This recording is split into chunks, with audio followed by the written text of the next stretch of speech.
Perfect TV, la perfection dans la simplicité. Bonjour fidèles téléspectateurs, c'est un réel plaisir pour moi de me présenter encore devant vous pour vous présenter cette belle émission, la grande émission qui parle sur l'actualité. J'ai avec moi l'honorable. Monsieur l'honorable, c'est pour l'actualité de ce qui s'est passé hier. Nous allons essayer un peu de développer sur ces sujets. La première question est sur les sites hier à la CENI. L'évaluation, c'était une réussite. Comment les juger? Madame, merci pour la question. Vous savez que nous, la République démocratique du Congo, ce n'est pas pour rien, on appelle République démocratique du Congo. C'est un État démocratique et qui prône l'état des droits. L'état des droits, d'abord, sur le respect des textes. Si on ne respecte pas le texte qui nous régisse pour faire fonctionner la République, qu'est-ce qui nous reste encore?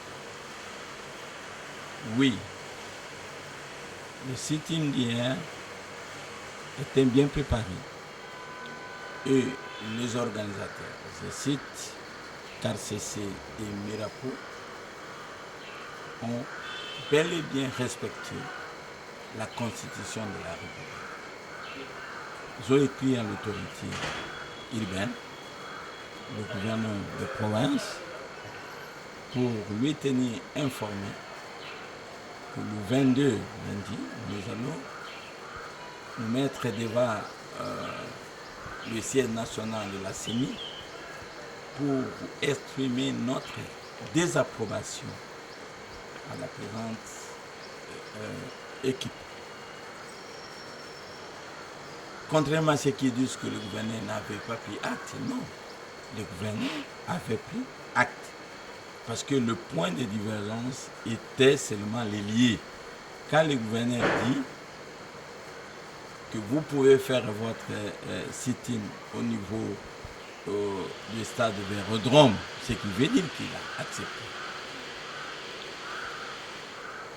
Mais malheureusement, nous avons expliqué au gouverneur comment on est en train de revendiquer une CENI consensuelle, mais vous nous orientez vers Kitambo. Je ne sais pas ce qu'est raisonnement.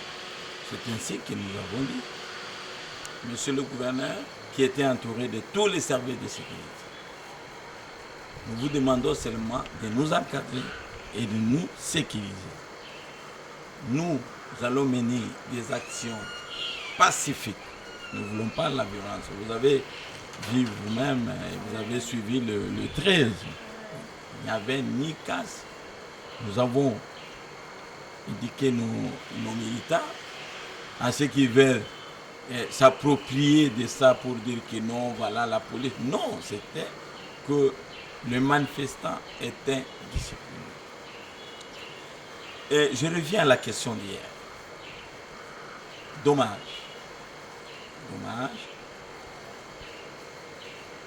En lieu et place de nous sécuriser, de nous encadrer. Vous-même, vous avez vu un déploiement terrible de la police. Personnellement, j'avais discuté avec le général de la police. Mais qu'est-ce qui se passe? Pour barrer la route, nous n'avions pas de rames, on n'avait pas de pierres, on était vraiment très bien disciplinés pour que notre sit-in, même pendant 10 minutes, même pendant 20 minutes, c'est une expression de la démocratie. Et ce qui s'est passé hier, vraiment, ça me dépasse. La police était là pour créer vraiment un incident. Face aux menaces et aux attaques qui se sont produites hier en égard de vos autorités, en train de revendiquer et manifester votre mécontentement suite à la nomination de notre président, le nouveau président de la CENI, M. Kadima. Mais la police de notre pays n'a pas joué son rôle, étant que chargée de la sécurité du peuple congolais. C'était tout contraire de ce qu'on a vu. Est-ce qu'on peut dire que notre police a bien joué son rôle hier? Mais comment la police peut jouer un rôle conformément à la loi portant à à la loi organique portant organisation et fonctionnement de la police nationale, aussi longtemps que nous sommes en train de vivre un système où presque, je peux dire, toutes les institutions de la République sont le fruit de compromissions. Je dis bien toutes les institutions. Je commence par l'Assemblée nationale, notre bureau là. C'est un bureau, vous savez, à quelles conditions? Un bureau d'âge qui doit se transformer en un bureau électoral où le candidat, l'organisateur des élections lui-même, il est candidat président. Et l'Assemblée, ça ne se fait pas. Le bureau d'âge avait une mission très précise dans l'arrêt. Mais regardez, un président, un bureau d'âge qui doit inviter un premier ministre. Oui, je parle du gouvernement immédiat. C'est normal. Les députés avaient fait leur travail. Les députés ont le droit d'initier une motion de censure contre le chef du gouvernement. Ce n'est que normal. C'est ce que les députés, plus de 200, ils ont fait. Mais inviter, là je suis en train de démontrer comment on est en train de vivre les institutions de compromis. Un bureau provisoire, un bureau d'âge, qui doit inviter un gouvernement qui était investi par un bureau responsable. C'est qu'il y a un problème. Je parle de la CENI. La CENI, c'est une institution d'appui à la démocratie.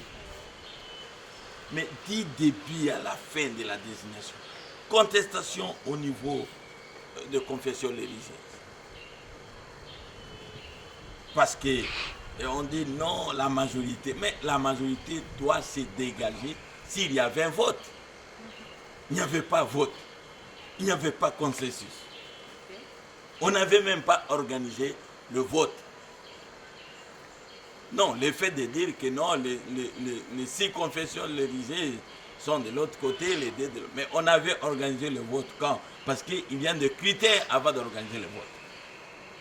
Il n'y avait même pas consensus parce que vous-même, vous avez suivi, il y avait un PV où tous les 8 confessions religieuses avaient signé qu'il n'y avait ni vote ni consensus. Mais on n'avait pas vote, on n'avait pas consensus. Comment il est arrivé là? Ça, c'est au niveau de la désignation. Au niveau même de l'ensemble. Vous avez vu une commission paritaire.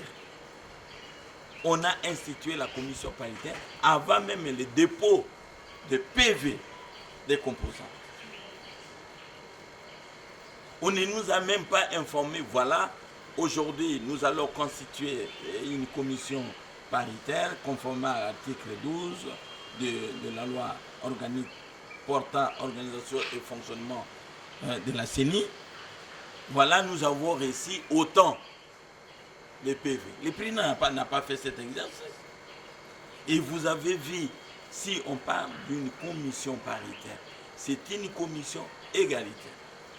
Ah non, c'est-à-dire, sur le 20 membres, sur le 20 députés, il devrait y avoir 10 députés de l'opposition, que nous sommes, et 10 députés de la majorité.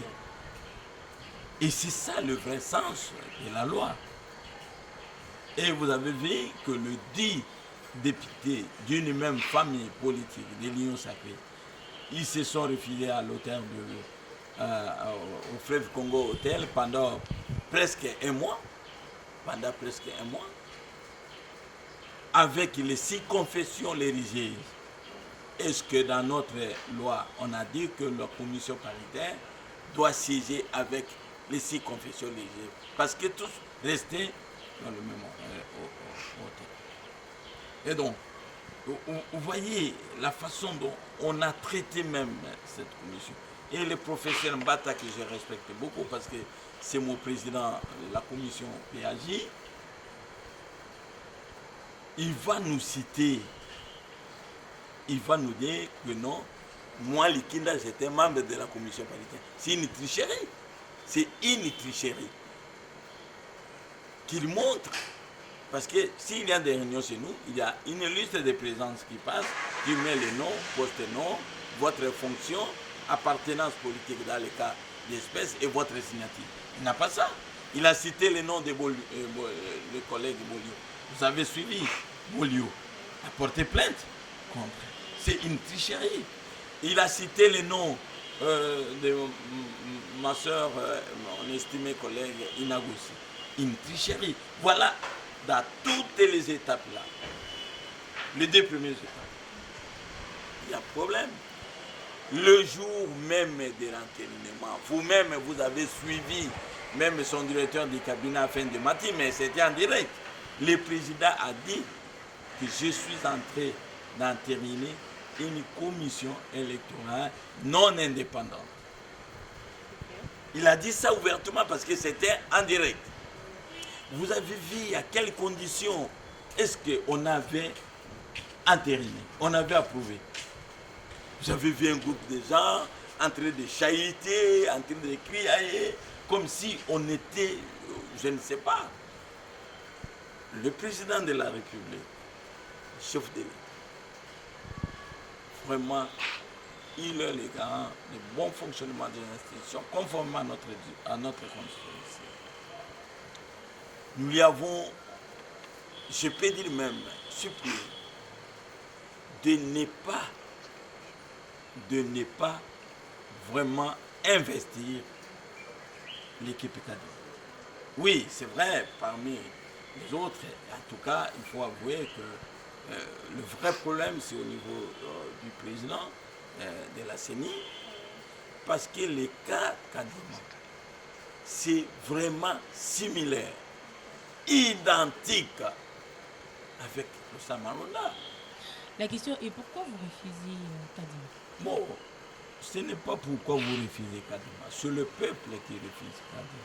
Ce n'est pas l'opposition du FCC, ni l'opposition Lamouka qui refuse Kadima. Kadima, c'est un bon technicien en cette matière électorale, il faut avouer que c'est une valeur, il faut être honnête.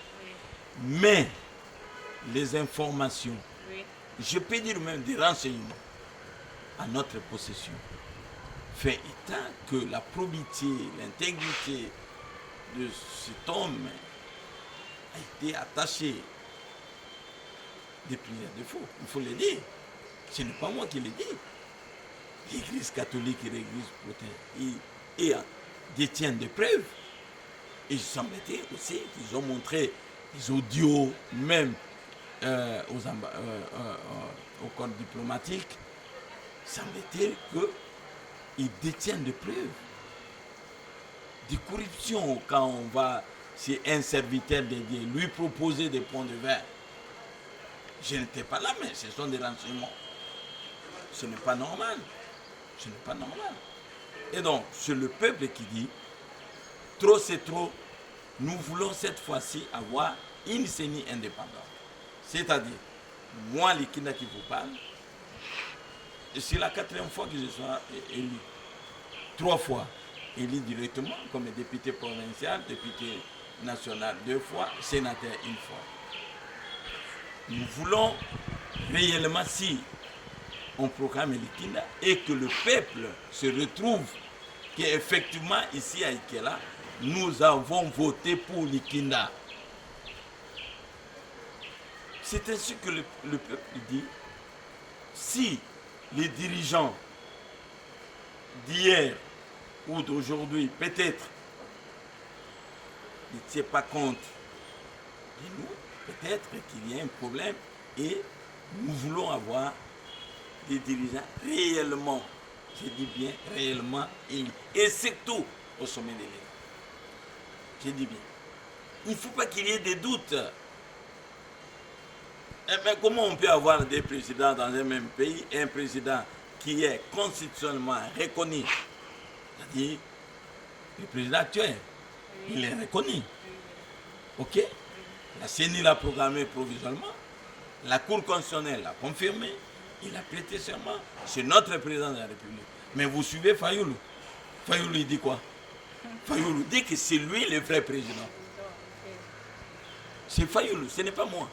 Il dit c'est lui le vrai président. Comment est-ce que Fayoulou peut dire que c'est lui le vrai président, tandis que la République démocratique et le peuple a voté pour son Excellence, Monsieur le Président Fathi?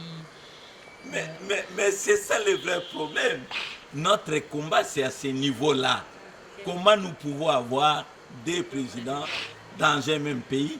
Le véritable président, c'est Félix Antoine Tshisekedi Tshilombo. C'est notre président de la République. C'est lui qu'on a proclamé. On l'a proclamé président de la République. Mais il y a Fayoulou qui dit, bien que le président Tshisekedi était proclamé, mais Fayoulou, ce n'est pas moi. Vous suivez les débats. Oui. Fayoulou dit, c'est lui le président véritablement élu. Vous voyez qu'il y a un problème. C'est ainsi que nous ne voulons pas, en 2023, revivre une terre aventure. Est-ce que vous comprenez? Maintenant, nous acceptons. On peut transformer les mal en bien, tout ça, on accepte. Mais nous voulons mettre fin à cet imbroglio au sommet de l'État. C'est ça le vrai problème. Ce n'est pas moi, mais c'est la population. Voilà, nous citons déjà un dernier mot, monsieur l'honorable Fidèle, pour ces grandes émissions ici. La problématique qui s'est passée hier. Nous avons parlé de notre police, la nomination de Kadima. Un dernier mot à dire pour conclure cette émission. Le dernier mot, moi, je me réfère toujours au président de la République, que je respecte beaucoup. C'est mon président. Antoine Tshisekedi Tshilombo, Félix Tshilombo, à sa sagesse. Ce n'est pas pour rien, la Constitution dit il est le père de la nation. Il est le père de la nation, à sa sagesse. Personne n'est irremplaçable. Le président, s'il aime ce pays, parce que vous avez vu les 13, ce ne sont pas les noms congolais, pour ne pas citer les noms des pays voisins, ce sont les Congolais. Les 13, vous avez dit, les autres disent des milliers, mais moi je peux dire des millions de manifestants. Ce sont les électeurs de notre président actuel. Vous avez vu hier, ce sont les électeurs de notre président qui reviennent à son ordonnance. C'est lui, et ça ne peut pas l'humilier parce que c'est lui-même qui a pris la décision et c'est lui qui peut défaire ce qu'il a fait. On ne demande pas à quelqu'un d'autre. Moi, la conclusion, c'est que j'implore au président de la République de retirer humblement, sans pression bien sûr, son ordonnance et qu'on cherche quelqu'un d'autre. Même si lui peut... Mais je vous dis, si le président joue à cette sagesse, moi, Likina, j'applaudirai. Parce que là, c'est la paix qu'il cherche. Vous voyez, avant même les élections, ma soeur, avant les élections, il y a des contestations. Et même s'il arrivait que le président actuel réellement voté, je dis bien, parce qu'il sera voté massivement, je suppose. Mais c'est ça, et vous suivez les métiers qu'ils vont faire jusqu'à l'arrivée des saisies. Ils seront là pendant 50 ans. Donc pour moi, je dis, il sera voté. Mais pour que le cœur des Congolais soit net, qu'il enlève Kadima, on met quelqu'un d'autre. Non, qu'on ne vous trompe pas. Il est le père de la nation. Même moi, Likinda, aujourd'hui, on me met moi président de la CENI. Je serai dans l'obligation de collaborer avec le président de la République. Pourquoi cette préférence? Pourquoi on veut amener le pays dans un désordre? Parce qu'il y a une et alors une seule personne. C'est ça le mal. Et donc ma conclusion est que nous allons continuer peuple congolais, notre hymne national, on dit debout Congolais, unis par le sol pour notre indépendance. Moi, je vous demande, on doit se mettre debout pour revendiquer nos droits. Ici, ce n'est pas question du FCC ni de la Mouka. Les gens que vous voyez là-bas, je ne vous certifie pas que ce sont les gens de la Mouka ou les gens du FCC. C'est la population congolaise. Et nous allons continuer ce combat. Nous allons continuer cette élite. Chaque jour, chaque semaine, chaque mois. Bon, peut-être la police aime ça parce que je crois que ça devient un job. Bon, donc, moi, je crois que la conclusion pour moi, je me réfère au président de la République, chef de l'État, garant du bon fonctionnement des institutions. Il est le père de la nation qui revient à son ordonnance. Parce que Kadima, c'est un expert. Mais il peut mettre Kadima dans une structure qui peut aussi aider. C'est là. Parce qu'il est en train de créer des structures, Il peut mettre Kadima dans une structure qui va travailler aussi avec les amis de l'autre côté. Voilà ma conclusion. Merci beaucoup à M. Fidèle Kinda et à vous, très chers téléspectateurs, de nous avoir suivis sur notre émission de l'actualité d'aujourd'hui. Merci et restez branchés. À la prochaine. Perfect TV, la perfection dans la simplicité.